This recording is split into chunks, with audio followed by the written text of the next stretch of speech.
వర్ధిల్లాలి పేదల ఐక్యత, కేటాయించాలి ఇందిరమ్మ ఇల్లు వెంటనే, ఎత్తివేయాలి డంపింగ్ యార్డు వెంటనే, జిందాబాద్ సిపిఎం, వర్ధిల్లాలి ఎర్ర జెండా, వర్ధిల్లాలి ఎర్ర జెండా, పరిష్కరించాలి పేదల సమస్యలు వెంటనే, పరిష్కరించాలి పేదల సమస్యలు వెంటనే, జిందాబాద్ సిపిఎం, జిందాబాద్ సిపిఎం, కేటాయించాలి పేదలకు ఇందిరమ్మ వెంటనే, కేటాయించాలి పేదలకు ఇందిరమ్మ ఇల్లు వెంటనే, ఎత్తివేయాలి డంపింగ్ యార్డును వెంటనే, ఎత్తివేయాలి డంపింగ్ యార్డును వెంటనే, పేదలతో చెలగాటమా, ఖబర్దార్ ఖబర్దార్ ఖబర్దార్, పేదలతో చెలగాటమా, జిందాబాద్ సిపిఎం, జిందాబాద్ సిపిఎం, వర్ధిల్లాలి సిపిఎం పార్టీ, డంపింగ్ యార్డును వెంటనే, ఎత్తివేయాలి డంపింగ్ యార్డును వెంటనే, అర్హులైన పేదలందరికీ ఇళ్ల స్థలాలు వెంటనే, అర్హులైన పేదవారందరికీ ఇళ్ల స్థలాలు వెంటనే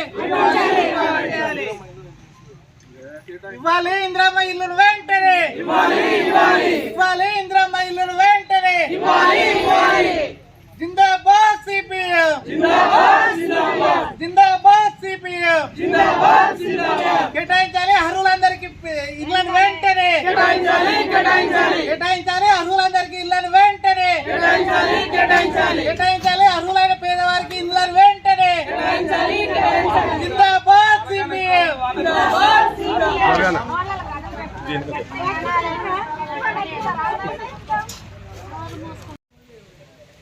ఆనాటి కాంగ్రెస్ ప్రభుత్వం 2006 సంవత్సరంలో అర్హులైన పేదలందరినీ గుర్తించి 275, 277, 278 సర్వే నంబర్లలో సుమారు 350 మంది లబ్ధిదారులను గుర్తించి ఇళ్ల స్థలాలు కేటాయించడం జరిగింది. కేటాయించడమే కాదు, ఆనాటి కాంగ్రెస్ ప్రభుత్వం ఇందిరమ్మ ఇల్లు కూడా మంజూరు చేసింది. ఆ సందర్భంగానే ఆ లబ్ధిదారులు సిమెంట్ కానీ ఇటుక కానీ డబ్బులు కానీ తీసుకున్నటువంటి పరిస్థితిలో ఉన్నారు. కొందరు బేస్మెంట్ లెవెల్ పూర్తి చేస్తున్నారు, మరికొందరు లెంటల్ లెవెల్ పూర్తి చేస్తున్నారు, మరికొందరు ఇళ్ల నిర్మాణం పూర్తయి నివాస యోగ్యంగా ఉన్నటువంటి పరిస్థితిలో అక్కడి వేన సందర్భంలో కనీస సౌకర్యాలు లేక, కనీసం వీధి దీపాలు లేక, కనీసం మంచినీటి సౌకర్యం లేక, అనేక రోడ్లు లేక ఇబ్బందులు పడుతున్న పరిస్థితిలో అక్కడ ఉన్నటువంటి కొంతమంది ఆకతాయిలు మహిళలను చిడాయించడంతో అక్కడి నుండి మళ్ళీ వచ్చి టౌన్లలో ఏదైతే రెంటల్కు ఉన్నటువంటి పరిస్థితి ఉంది. ఆనాటి నుండి ఈనాటి వరకు కూడా అదే పరిస్థితి ఉంది. అనేక దఫాలుగా సంవత్సరాలుగా ఫిర్యాదులు చేస్తూనే ఉన్నాం, వినతి పత్రాలు ఇస్తూనే ఉన్నాం.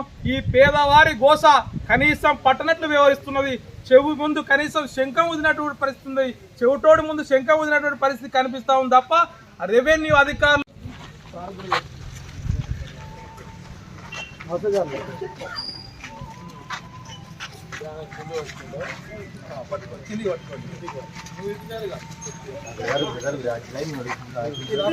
డంపింగ్ యార్డు వెంటనే,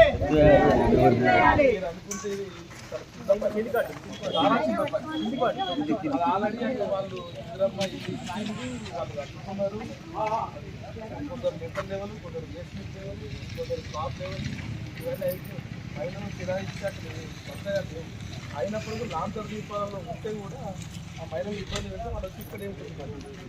ఇప్పుడు వాళ్ళ ఎఫ్టీ అయినారు సార్, టీఆర్ఎస్ సహాయంతో డంపింగ్ యార్డ్ కేటాయించారు. ఓకే, కేటాయించారు సాగతి. కానీ ఇప్పుడు ఏమైందంటే వీళ్ళకి ఇచ్చినటువంటి వాటిల్లో కూడా పోస్తున్నారు వాళ్ళు. దానికి కొంచెం క్లియర్ చేసి ఏదో ఇంకేమైనా ప్రత్యామ్నాయం ఏదైనా మీకు న్యాయం జరిగింది అది చూసిన సర్టిఫికేషన్ చేతి వాళ్ళకి వేస్ట్ సైడ్ ఇచ్చింది 4 ఎకరాలు. మనం కూడా ఇది కూడా లిస్ట్ అవుట్ చేసినట్టు ఆ లిస్ట్ అవుట్ చేసి వాళ్ళని కూడా వచ్చి వేడి వరకు ఫైనల్ అవుతుందా ఫస్ట్ అయితే ఎగ్జిస్టింగ్ ఉన్నది వేరే దాన్ని వేసుకొని ఉంటే ఇబ్బంది అవుతుంది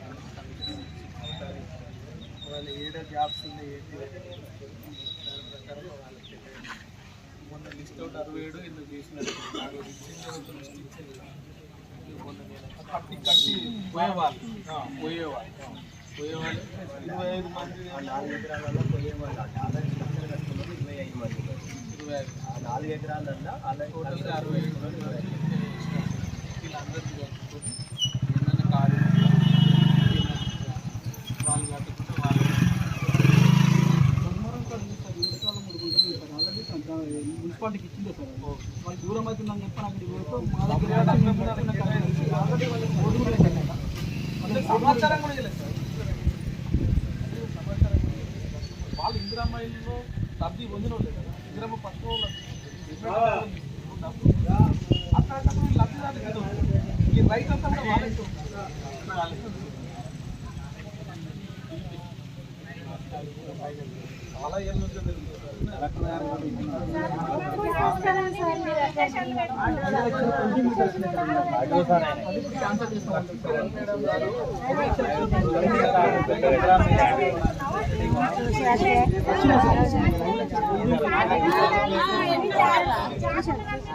పెట్టుకున్నారు కదా ఇప్పుడు జాగా కింద లేదు